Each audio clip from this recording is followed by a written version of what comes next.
friends, my name is Laynie Clark and I am here with the Down Market for Community Matters. Today I'm chatting with Dr. Luiz Martinez, Harvard graduate and founder of the ever-growing Students and Startups program. For those that are not familiar with Students and Startups, it is a collaborative program that connects vibrant startups with eager college students looking to get a foot in the workforce. From an outside perspective, it seems like the program is super successful in carrying out their mission. But today, we are getting the inside scoop from the founder himself. Welcome.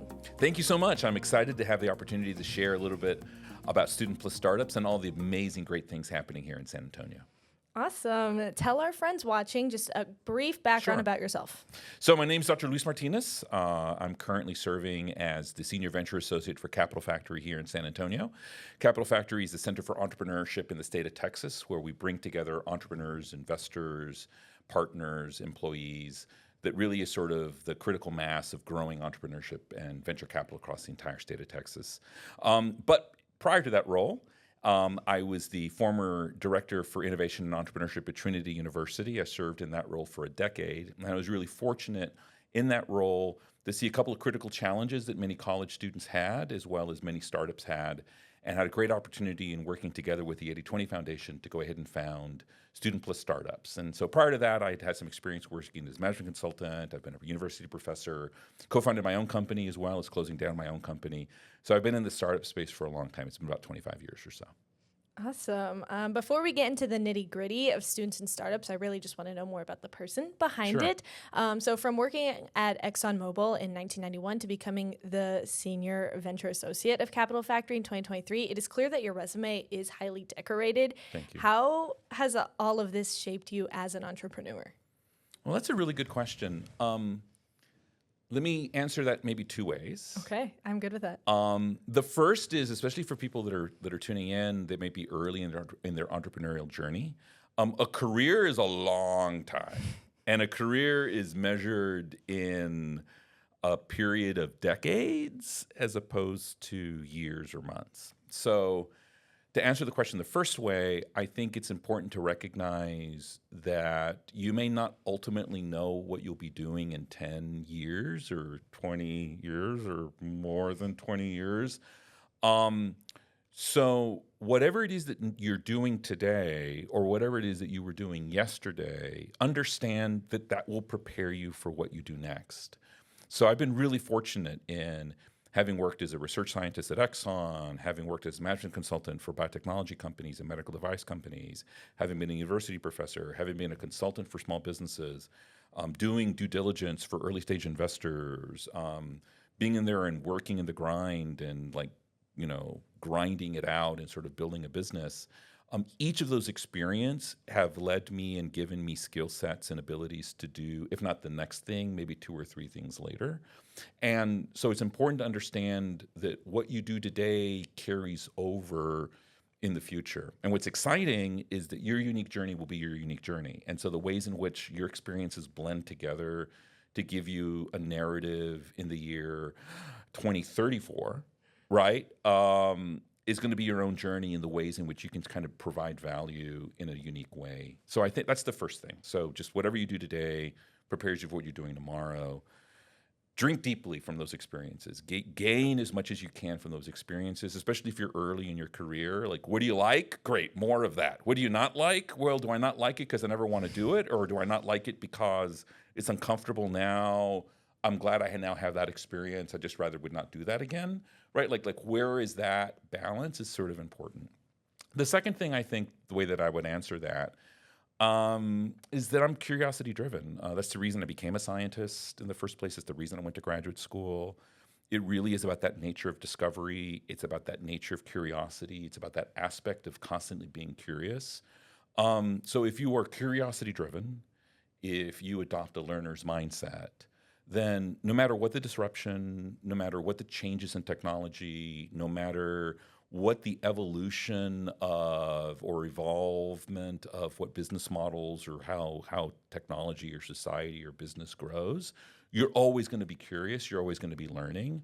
And so there's always new opportunities to see. And so as part of that, I think one of the things that's driven my career has been sort of not only that opportunity to learn something new or to dive deep, but then the last component would be this aspect of being of some level of service. So if I can kind of be helpful, great. If we can do something that could be helpful, even better. So those have been kind of the themes that have been throughout my entire career. Yeah, it seems like so far you've lived a super, impressive life and you've accomplished a lot, but then you came out with Students and Startups, and I just want to know, well, why start it? Why not stop where you were at? What made you feel like you needed to keep going? Was there a lack of something in San Antonio, a lack of something in yourself? Kind of what brewed it? So Student Plus Startups is like the most successful company I co-founded. So I'm super excited about it because there's so much of what it captures in its being and what it does that is sort of the driving force for how it is that I used to teach entrepreneurship and that I think is important for entrepreneurs, which is solve a real problem. And so as Student Startups was sort of in sort of the idea stage, there was a couple of really important themes that Student Plus Startups answered. So the first is the following. As a former professor of entrepreneurship, as the former center director for entrepreneurship, a majority of students who study entrepreneurship in college do not become entrepreneurs. They don't start their own businesses. In fact, a vast majority of them get excited about joining small companies, get excited about startups, and that's what they want to go do. They're not necessarily ready to launch their own company. They want to go join someone else's startup or be a part of it. So this provided for students an experiential learning experience in a very controlled summer fashion of trying it out. Like, what's it like to be part of a startup? What's it like to be the first employee of a 2-person company? What's it like to be the first intern that's ever been there? What's it like to build something? So from the student perspective, Dell Computer doesn't need Student Plus Startups help to find interns. Google doesn't need help to find interns, right? You as a student already know these brand names, or have a feeling about what that internship experience looks like. How do you work with a small startup? Who are they? Who are they in your network? So the second thing it does, so the first thing is it provides you an experience to sort of be there. The second thing is it provides you this incredible pool of super cool companies that are doing super cool stuff that all want to hire you, right? So you get to see the breadth of the cool startups and small businesses that are doing cool stuff in your neighborhood or in San Antonio. So not only do you get an opportunity to be exposed to all of them, then if you go through the interview process, you actually get to work. So that's the second thing it does. And then the third thing it does for students is that you get to make an immediate impact. What you do every day as an intern through Student Plus Startups is what's happening in the business that day. And so for students, especially now in this generation that are looking to make an impact, that are looking yay, running a spreadsheet's cool, but or not cool. What value is it to the business? Every day as a Student Plus Startups intern, you're helping move that business or that project forward in a significant way. So for students, it gives you all of that. Oh, and by the way, it's fully paid. Oh, by the way, if you need housing, it provides housing. Enables you as a student to have an incredible experience. But it does more than that. This is why I'm so excited about it, because it wasn't just solely built to be a student program. It's also built to be a startup program. That's why it's called Students Plus Startups. And for startups, back to this issue I talked about before, how can you compete for interns when Google is offering so much money and they already have a name? I don't have a budget for advertising my internship and so it's an opportunity to get your name and your company in front of students that are interested in working for you, that understand how the differences in working for a startup or a small business. So it provides you an opportunity as a company to very quickly recruit great talent, The second reason it's successful for startups, and a great thank you to the 80/20 Foundation, is that the startup salary is subsidized through the 80/20 Foundation. So wait, I get a discount on what it costs to get this intern? That's amazing, right? So for small businesses and for startups, you get affordable talent. I mean, you still have to pay for part of their salary, but you get affordable talent that's underwritten by the 80/20 Foundation. You get incredible students to come and do cool stuff for you. So it kind of has that double impact. And then finally, the last reason I'm just so incredibly proud of Student Plus Startups, the last motivating factor, the reason why I partnered and we partnered initially with the 80/20 Foundation, and we're just so proud at the 80/20 Foundation and how they've turned that into an independent nonprofit and then kind of rolling that on as its own entity, is that it has an opportunity to have an impact on San Antonio.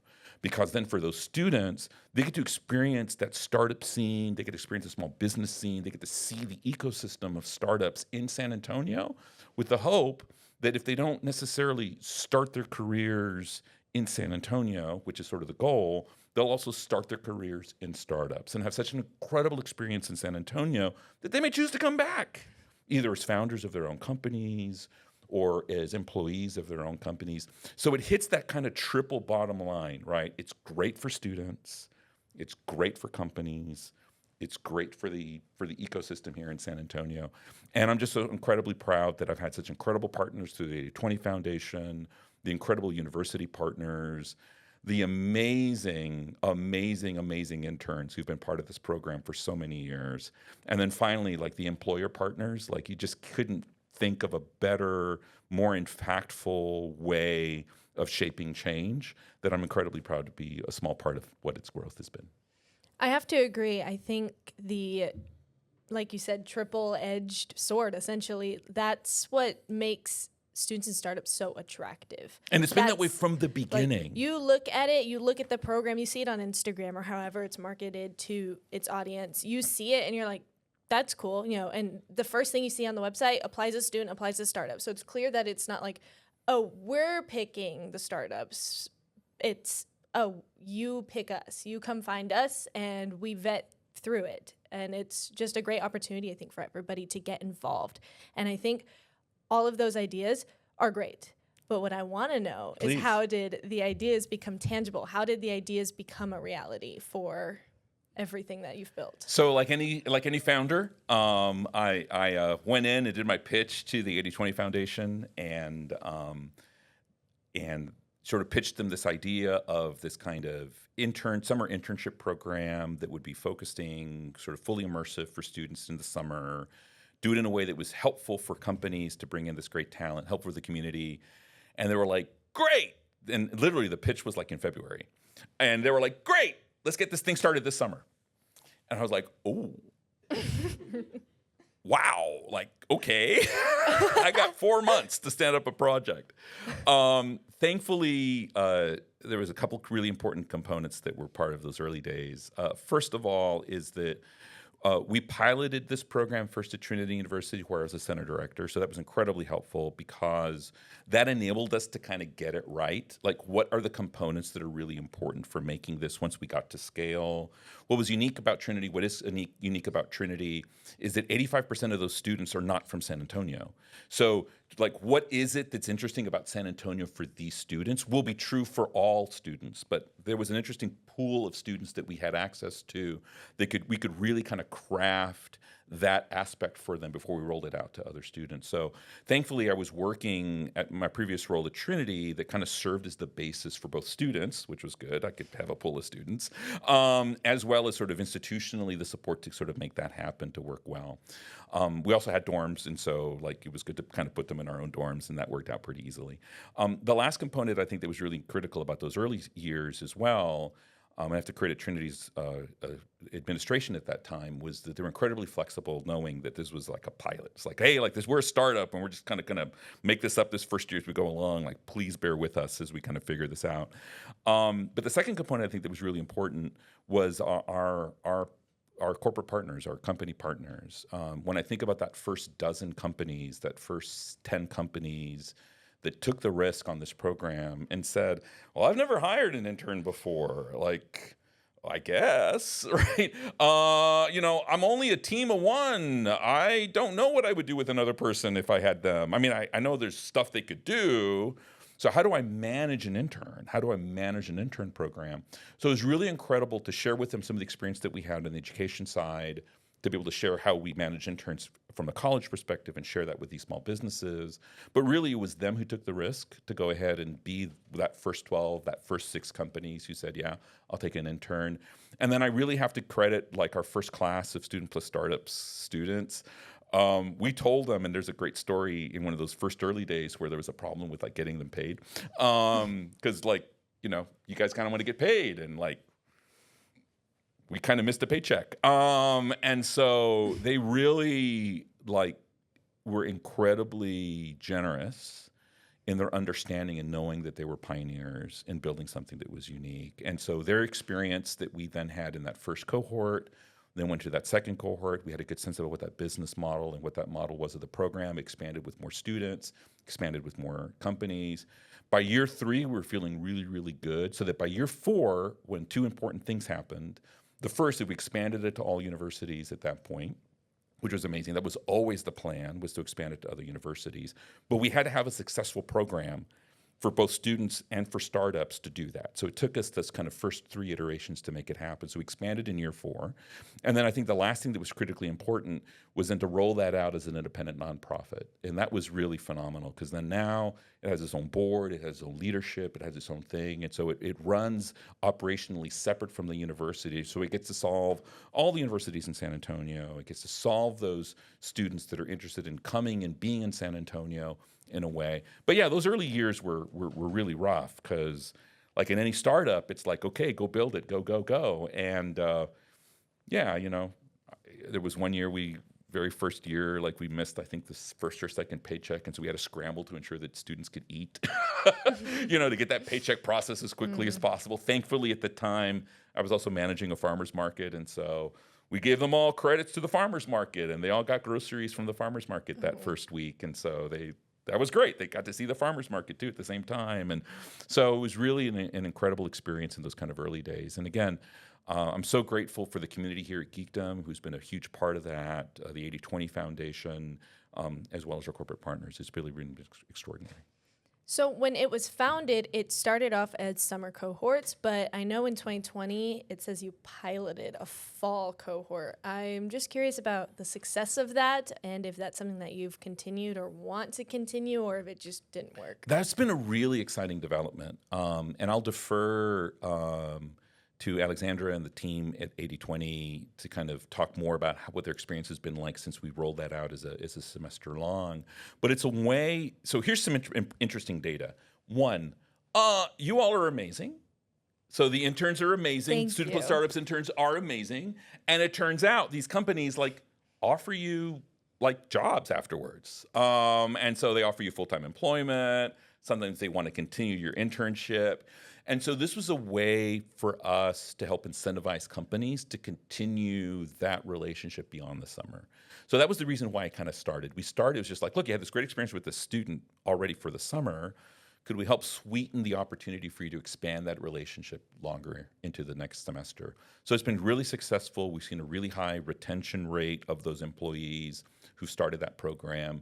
And we're beginning to see them, or we have been seeing them, kind of get plugged into the ecosystem with long-term employment. And that's sort of part of the goal, right? Part of the goal is, because startups are so small and the risks and the rewards for bringing folks is so high, you've got to make every hire count. And so if you can leverage that risk by having someone start off in the summer, realize like, wow, she's really amazing. We want to keep her while she's still in college, or we want to keep him after he graduates. Like, it helps reduce that risk. It really enables those companies to make that happen next. Speaking of retention, the Students and Startups website has kind of a visual timeline of growth. So it shows how many interns were in the first summer cohort, second, third, and then it shows the fall cohorts as well. How have operations and marketing changed since that first summer as you've adapted to growth and working on retention? So it was a lot easier when we were only managing one school. Now you're scaling to all the universities, and so that takes a lot more time, that takes a lot more effort, that takes a lot more money to be able to sort of market to more schools. Secondly, because of the fact you're sort of hitting students where they live, work, and play, you've got to try and be very creative with regards to the ways in which you sort of engage them. So I've been super excited to see, starting in maybe year 4, the ways in which Student Plus Startups interns have been sort of telling the story of their experience as part of the Student Plus Startups kind of marketing, which has been super cool. So that's some ways in which it's changed, in which the voice of the program has always been the voice of students who've been in the program. The voice of the program has always been the voice of the partners who've been part of that program. It's been really neat to kind of see that evolve on its own. So that's how that's changed as well. And I think the last thing with regards to how it's changed as the program has grown is that, and this is what is just beautiful, like it was always intended to be an internship program for students of every major, not just business, not just tech, not just computer science, but like every major. And so it's been really beautiful to see that patina of biology majors and economics majors and computer science majors and art majors and English majors and communications majors and majors across all these colleges at a university that are finding an incredible experience in startups, an incredible experience in Student Plus Startups specifically, that they then say like, hey, as an English major, as a history major, I know what I'm gonna go do with my degree. I'm gonna go work for a startup.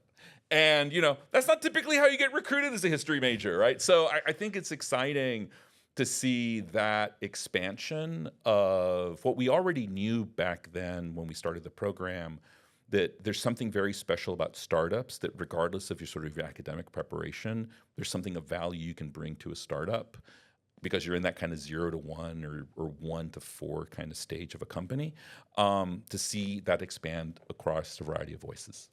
Yeah, I can actually attest to that because 3 years ago, my roommate found Students in Startups. So that's how I heard about it. She found it and she did the whole process, and she onboarded with Dura Software. Hi, Dura.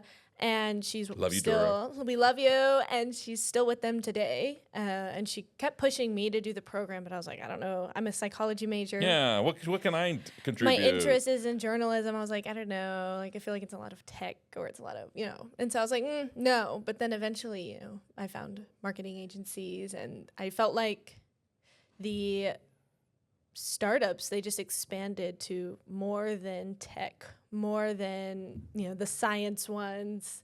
I don't know the term for those, but it just seemed like they were expanding to bigger things that involve journalism, things that involve, like, I know when your Betty's Co is in it, they're lovely as well, and it's just cool to see it grow to other fields, and I think that's a great way to retain people as well. Cool. I guess just to wrap it up, what can people look forward to as Student in Startups continues its journey to retain young professionals in San Antonio? What do you have planned? What's on the books for you? So I think as an organization, and I can't speak for the whole organization, I'm just one member of the board. I think Student Plus Startups will continue to do what it does super well, and that is engage incredible collegiate talent with amazing startups here in San Antonio and help just grow that talent pool here in San Antonio. So look for doubling down on that mission and look for additional excitement around that. I think that's important. I think the second thing that I think is critically important about that program is what you alumni do. Oh, we're so proud. What's really cool is Student Plus Startups, and we're many years into this now. Mm-hmm. Student Plus Startups is a phenomenal gateway to a postgraduate program known as Venture for America. So the number of students who then have their experience in startups as a Student Plus Startups intern and then move on to Venture for America as a postgraduate program, that's something that we've been really excited about, that pipeline. We've been super excited about those Student Plus Startups interns who then go off and, dare I say it, actually become founders, or dare I say it, like then go and become long-term employees for those startups, or who after leaving San Antonio to go to law school or leaving San Antonio to go work for some big company elsewhere, come back to work for startups or know the startup scene here. That for us has been really, really exciting. So just look for more of the same, and then look for the impact stories of the alumni who've come through the program. Because having been really fortunate to know all the cohorts or almost all the cohorts since day one, having people reach out and say, God, Dr. Martinez, thank you so much for that experience in year one of Student Plus Startups. Like, oh my goodness, like I can't believe that year where I didn't get paid and I had to eat at the farmer's market. But to hear their story about how they took that experience in working as an intern for that startup, that got them super excited about startups later on. They might be in a corporate role, but they're engaging with startups, or they might be in a corporate role, but engaging in the innovation unit or the new business unit, which is super exciting. For those that have come back and launched their own companies, or for those who've gone back and worked for the companies for a number of years and then moved to another startup, it's just super exciting. And so I look for the incredible stories of the phenomenal talent coming out of Student Plus Startups. And if that's the kind of trajectory it is that you want to have for you in your career, studentplusstartups.com is the place to go. And it's a phenomenal program for students and for corporate partners to participate in. Yes, as summer rolls around, startups are gearing up for an exciting summer with their new interns, including the down market. The down market right now is focused on training interns and building an internal community. That way we can continue showcasing inspiring individuals like Dr. Martinez. Dr. Martinez, the San Antonio community thanks you for uplifting young professionals and giving them the opportunity to flourish. It has been the biggest pleasure speaking with you. Thank you. Don't forget to subscribe to The Down Market, and we will see you next time. Whoa! Are we going to do another take? Are you sure? That was good.